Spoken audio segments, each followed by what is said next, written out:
Bonsoir à toutes et tous, bienvenue dans ce webinaire où nous allons parler taux d'intérêt, obligations et toutes ces choses-là. Et avant même de commencer notre webinaire ce soir, je viens de vous mettre à l'écran la page d'accueil de la chaîne YouTube de WH7 Invest, chaîne YouTube que vous êtes certainement, avec laquelle vous êtes certainement familier. Et pourquoi j'ai fait ça? Parce que ce webinaire que je vais faire ce soir a déjà été donné il y a 6 mois. Vous voyez ici, j'ai fait une recherche avec le petit moteur de recherche de la chaîne YouTube, j'ai mis T-Note 5 et il m'a trouvé le webinaire ici, trader les taux d'intérêt avec le T-Note 5. Donc c'est en substance les grandes lignes du webinaire de ce soir. Bon, il n'est pas stricto sensus, il ne sera pas stricto sensus identique parce que c'est Pascal qui avait fait ce webinaire. Donc évidemment, on ne dit jamais exactement les mêmes choses, on ne travaille pas forcément exactement avec les mêmes outils, notamment pour identifier une tendance, mais l'essentiel, c'est qu'effectivement, s'il y en a un qui parle de tendance baissière, il faut quand même que l'autre il parle de tendance baissière, il ne faut pas qu'on soit tout à fait déphasé. Donc voilà, vous pourrez retrouver dès à présent ce précédent webinaire. Et pourquoi je vous invite à le retrouver? Parce que effectivement, à l'époque, il était déjà très très pertinent. Et on va donc de quelque part l'actualiser ce soir dans le contexte actuel, quelque part, hein, dans le contexte d'aujourd'hui. Donc, on va actualiser ce webinaire. Donc là, pour le coup, je vais maintenant quitter la page ici. Alors, il faut juste que, voilà, comme ceci. Donc, je réduis ma page. Donc, notre webinaire ce soir, nous allons voir les relations entre les taux et les prix des obligations. Donc, ce n'est pas forcément ultra intuitif au premier abord. Donc, il faut bien comprendre que quand on parle de crack obligataire, c'est la valeur des obligations qui s'effondre quelque part, mais ça se traduit par une hausse des taux d'intérêt. On va voir ce mécanisme tout de suite. On verra également comment on peut intervenir sur les taux d'intérêt, soit par le biais des futurs, soit par le biais des CFD. Et on parlera même de petites stratégies de day trading très simples que vous pouvez assez facilement mettre en place. Donc, je poursuis. Alors, bien évidemment, avant d'entrer dans le cœur du webinaire, comme à chaque fois, il faut faire un rappel sur les risques inhérents au trading et plus particulièrement aux deux familles d'instruments que je viens d'évoquer, les futurs et les CFD, qui dans l'absolu fonctionnent un peu de la même manière et ont la faculté de présenter un effet de levier. Qu'est-ce que l'effet de levier? C'est-à-dire qu'on ne va pas exiger de vous la totalité de la taille de position, mais une partie de cette dernière, donc, qui s'appelle la marge. Autant pour un CFD, la marge sera identique 24 heures sur 24, autant pour un futur, la marge sera grosso modo un tiers en intraday de ce qu'elle est en overnight. Donc tout ça parce que les marchés sont moins volatiles en intraday qu'ils ne peuvent l'être parfois en overnight. Donc bien évidemment, on peut travailler avec des tailles de position plus importantes en cours de séance, mais avant d'arrêter son trading, il faut bien veiller à toujours disposer de la marge requise pour couvrir ses positions donc la nuit. Alors, on va tout de suite voir cette relation entre les taux et les obligations. Donc, effectivement, une obligation peut avoir un nominal de 1000 par exemple, et si par rapport à l'instant où elle est émise, cette obligation, les taux évoluent en hausse donc de 2%, s'il y a une hausse des taux de 2%, l'obligation, elle, va automatiquement s'ajuster par rapport à cette hausse de taux. Ce qui fait que si vous revendiez, alors si vous avez la faculté, ce n'est pas toujours le cas avec toutes les obligations, mais certaines obligations sont négociables durant leur durée de vie, d'autres vous devrez les garder jusqu'au terme. Mais et au terme, bien sûr, vous serez remboursé des 1000, hein, vous ne serez pas remboursé de moins.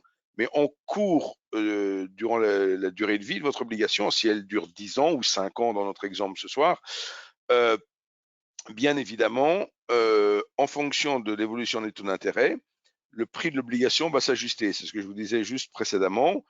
Au plus les taux vont monter, et Dieu seul sait qu'ils ont bondi en 2020, hein, on ne peut même pas dire qu'ils ont monté, ils ont vraiment bondi sous l'impulsion des banques centrales qui voulaient au pas de charge lutter contre l'inflation, va même pas dire l'inflation naissante, hein, l'inflation elle était vraie, à part Christine Lagarde qui a fait un grand déni de réalité pendant très longtemps, mais elle a bien dû s'aligner sur la Fed et remonter fortement les taux. Ça a eu pour effet effectivement de provoquer ce qu'on peut appeler un crack obligataire. Bon, après, c'est un ajustement du prix des obligations, donc il faut bien comprendre ça. Bien évidemment, dans la mécanique inverse, j'ai pas mis la diapositive inverse, mais si on était dans le cas inverse, où il y aurait une baisse des taux d'intérêt, donc par rapport au moment où vous êtes entré sur le marché, vous avez acheté votre obligation, vous êtes entré sur le marché, ben là, évidemment, vous avez le prix des obligations qui va monter. C'est ce qu'on a connu pendant très longtemps, je dirais presque 2008-2018, une décennie, grosso modo. Pendant une décennie, depuis le fameux crack des subprimes en 2008, les banques centrales n'ont eu de cesse que de faire, de redoubler d'innovation, je dirais, dans leur mécanisme de politique accommodante pour faire que la pilule passe le mieux possible.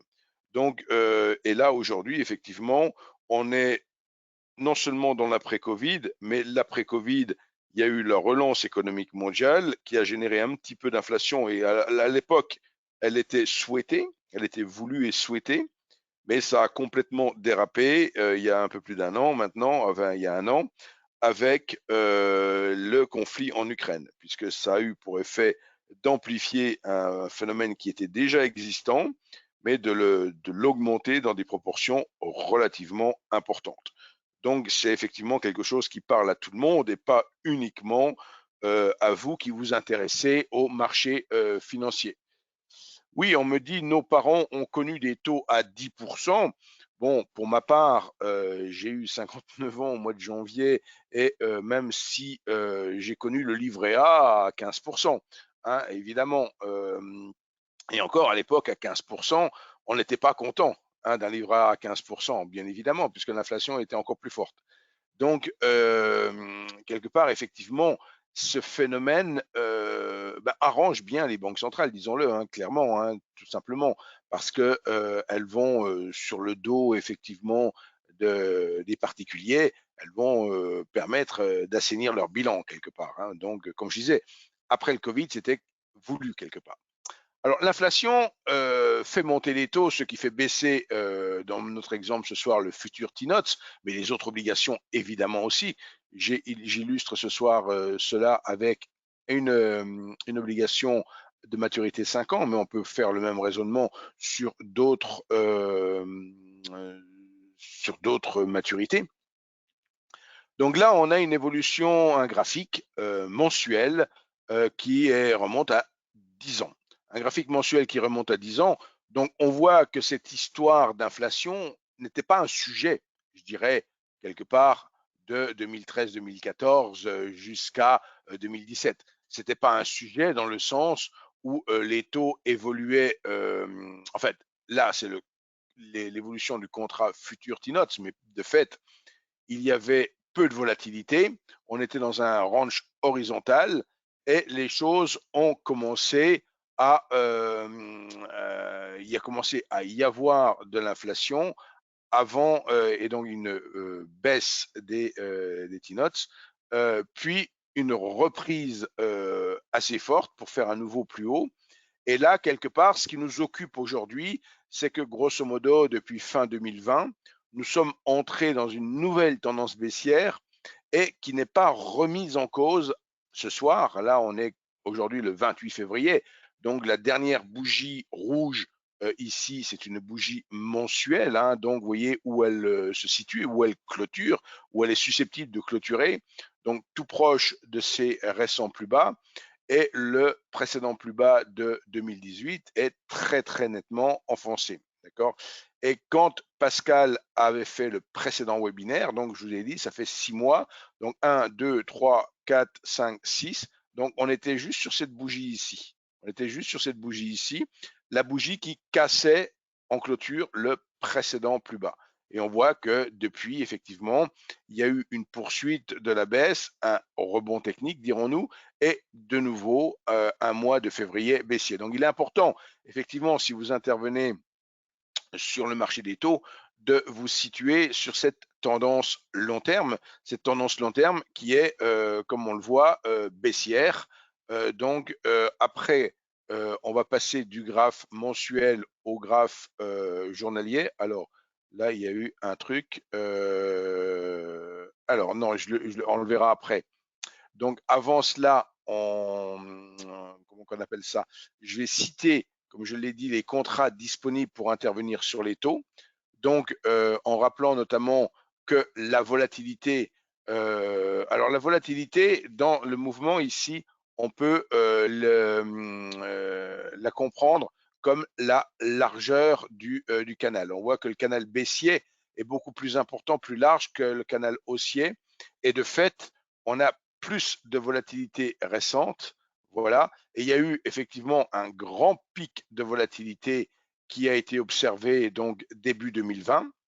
Et là, récemment, on a connu aussi des moments de forte volatilité et on a plutôt tendance à rester sur des volatilités élevées. Hein, on est à 0,49 actuellement, mais on n'est pas au plus haut, comme on le voit ici, qui a été 0,83 ou 0,75.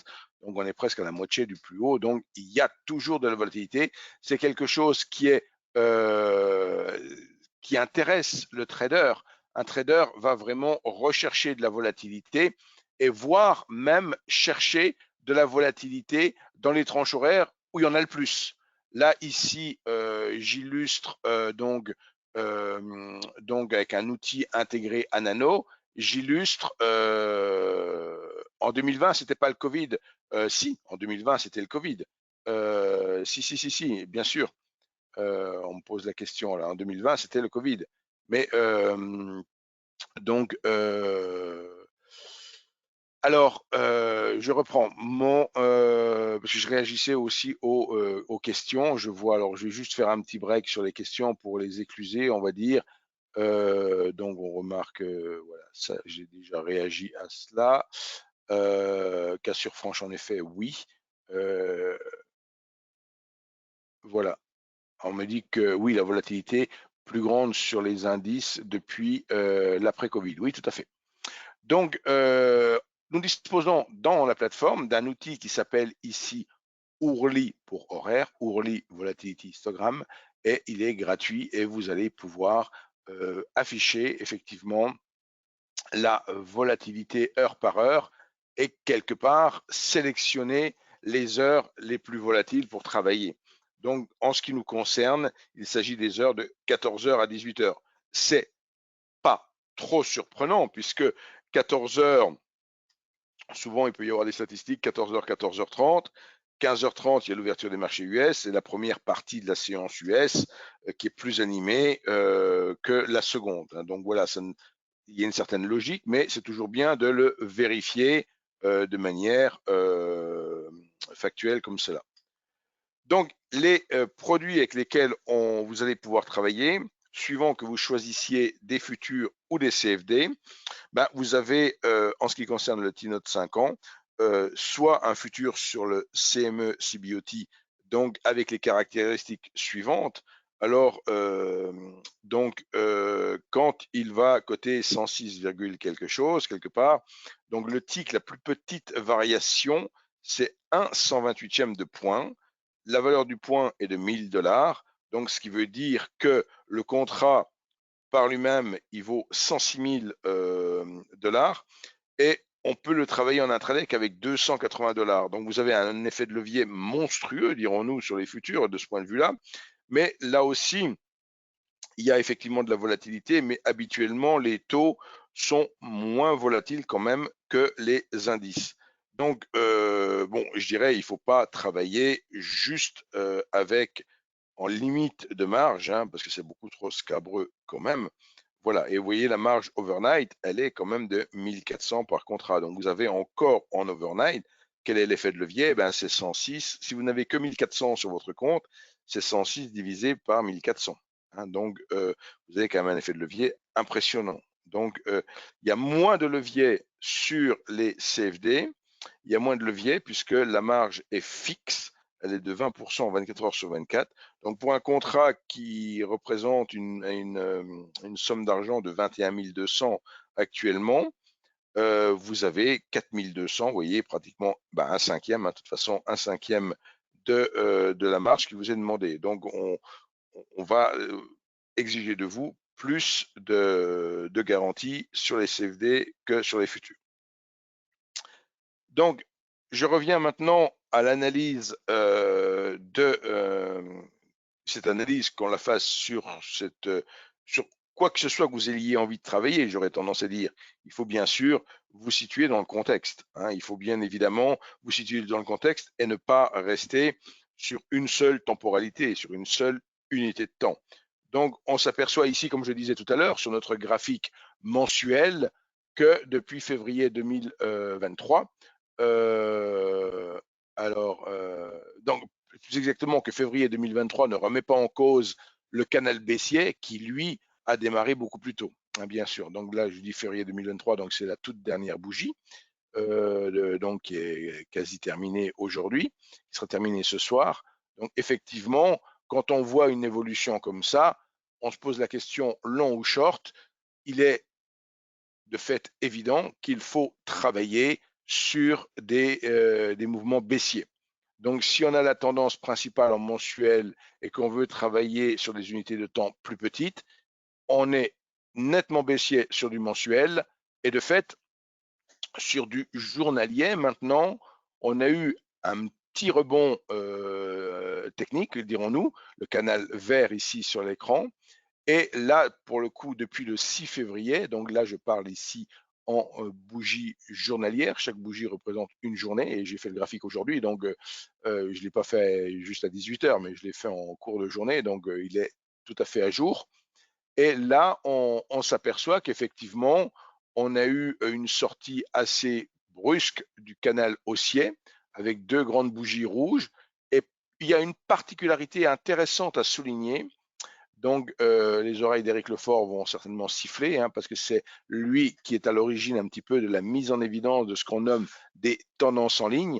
Là, on s'aperçoit qu'il y a un canal baissier relativement étroit à l'intérieur desquels les prix évoluent maintenant depuis le 6 février.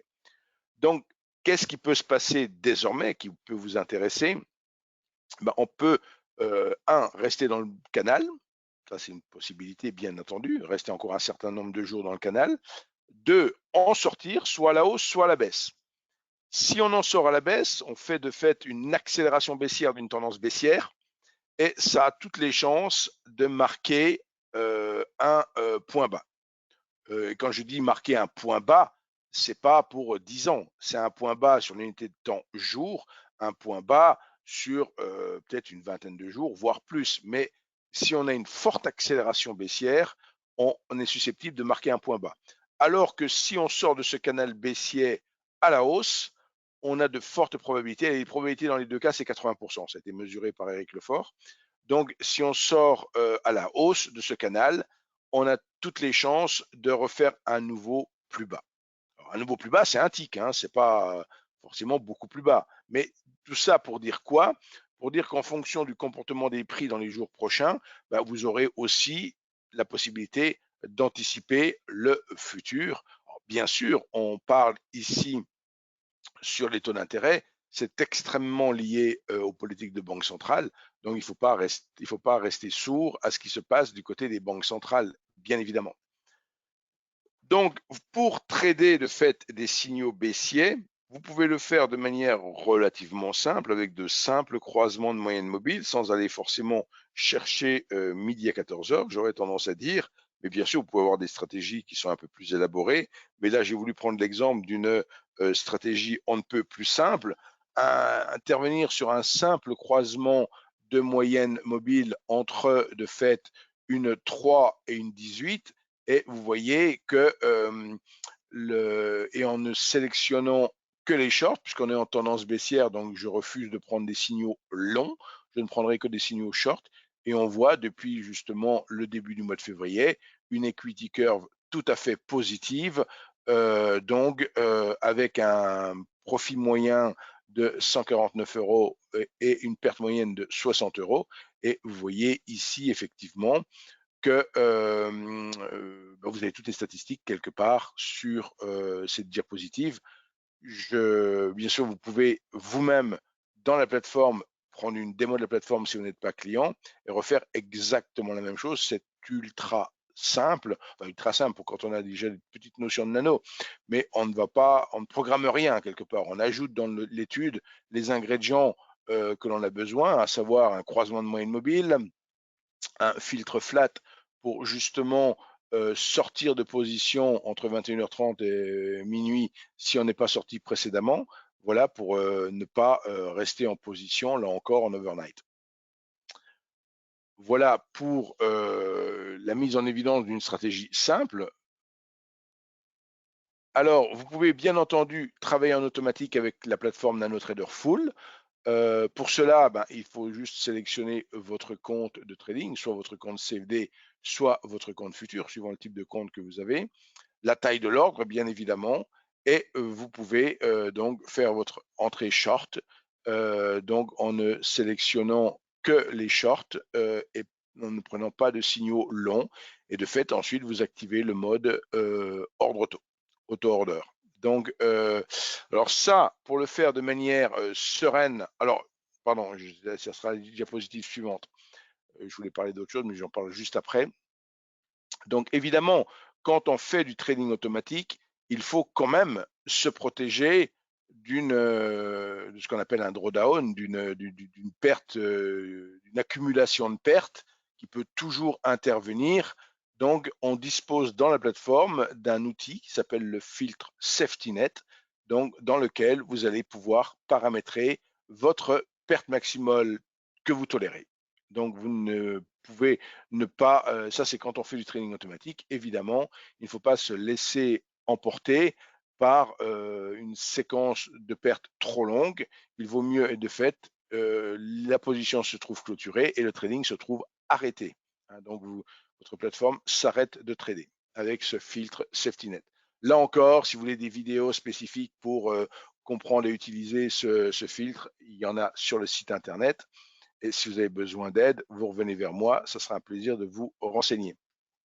Et de fait, je l'anticipais, mais je vais le dire juste avant, mais voilà, il existe également un autre service que vous pouvez très bien vous faire vous-même, c'est-à-dire que vous pouvez très bien disposer vous-même d'un serveur Windows que vous allez louer et vous allez installer votre plateforme à distance sur ce serveur et être tout à fait autonome. Ou alors opter pour le service au travers de Self-Invest et ce service vous coûtera entre 10 et 60 euros suivant que vous êtes ou non actif. Quelqu'un qui ne passe aucun ordre, ça lui sera facturé 60 euros par mois et quelqu'un qui passe en moyenne 2 ordres par jour, ça lui sera facturé que 10 euros par mois. Donc, il faut bien comprendre que donc ici, évidemment, si on fait du trading automatique, généralement, c'est pas pour faire qu'un ordre par jour, hein, quelque part. Donc, c'est très vite rentabilisé. Et là, pour le coup, ça vous libère votre ordinateur, ça vous met à l'abri de tous les aléas qu'il peut y avoir chez vous, coupure d'électricité, coupure d'internet et j'en passe et des meilleurs. Donc, vous pouvez tout à fait être serein de par le fait que votre logiciel tourne sur un serveur distant. Voilà, donc si bien sûr vous n'avez pas encore de compte chez WH Self Invest et que vous souhaitez en ouvrir un, on est bien évidemment à votre disposition. Quand je dis on est bien évidemment à votre disposition, c'est que pour ma part, je vais quitter après 9 ans la société WH Self Invest le 10 mars prochain. Et de fait, maintenant, il y aura Raphaël Leblond qui sera présent en permanence à Paris. Vous pouvez le retrouver pas plus tard que la semaine prochaine, le 8 mars, où il accueillera Éric Lefort pour une formation. Donc, le bureau va même avoir plus de disponibilité. Vous gagnerez encore en disponibilité pour avoir des rendez-vous. Il y aura bien sûr des formations régulières comme il y avait jusqu'à présent. Donc, vous n'allez bien évidemment rien perdre en service. Donc, n'hésitez pas à revenir vers nous si effectivement vous avez besoin de renseignements complémentaires pour faire vos premiers pas en trading si ce n'est pas encore fait. et ce sera un plaisir de vous renseigner. Voilà, donc comme je dis, vous pouvez nous contacter, demander à être rappelé, demander un rendez-vous individuel et demander également une démo de Nano. Voilà, pour ne pas faire une vidéo trop longue, je vais ici arrêter la partie enregistrée et je vais poursuivre bien sûr avec vous s'il y a d'autres questions.